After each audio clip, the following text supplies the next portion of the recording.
Okay, so I will continue to tell you what they're talking about. They don't like it. I don't care. They didn't care about me or my feelings. They'll always twist things and make me look bad. That's fine. They said they bring me down. Exactly. Um, a lot of the people that they're involved with are involved in crime. I'm not. Um, they admit it. It's out loud.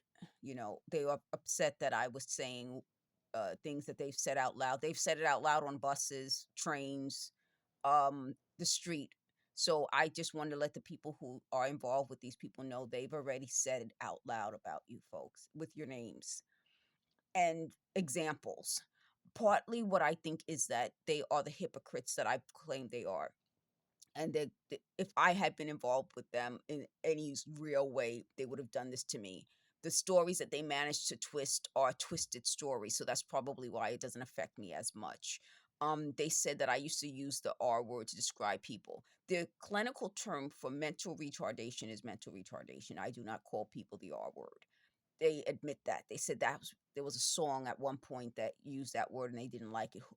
That's their opinion. I mean, who cares about their opinion on every little thing? I don't. I really don't. And I think that hurts their feelings. Um, what else were they talking about?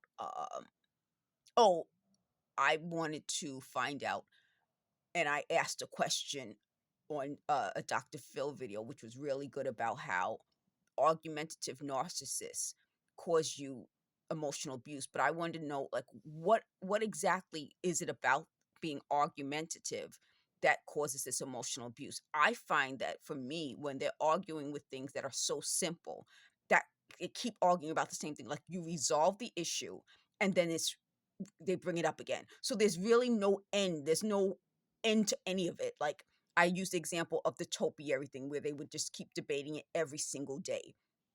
And it's like there's no end to the argument. So for me, the emotional abuse, and I don't know how to phrase it, but I think Dr. Phil would, is I feel like an argument ends.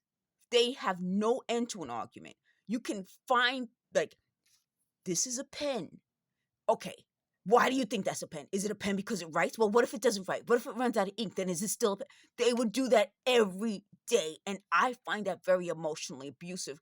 And I can't explain why other than to say, if we have to argue about a pen, and if it's a pen, if doesn't have ink, if it's a pen, if it only writes in this ink color. I mean, like, if you have to be around that type of person, I wouldn't want that person in my life.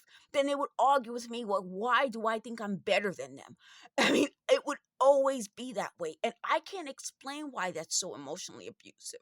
Besides being just mentally exhausting, why is it emotionally abusive? I just can't take people like that. But I think what the video Dr. Phil mentioned about being an argumentative narcissist is I'm focusing on the argument instead of focusing on the fact that the people are narcissists, which is like mind blowing to me. So I'm going to leave at that. But that's part of the question I have for Dr. Phil. Why is it emotionally abusive? Thank you for watching.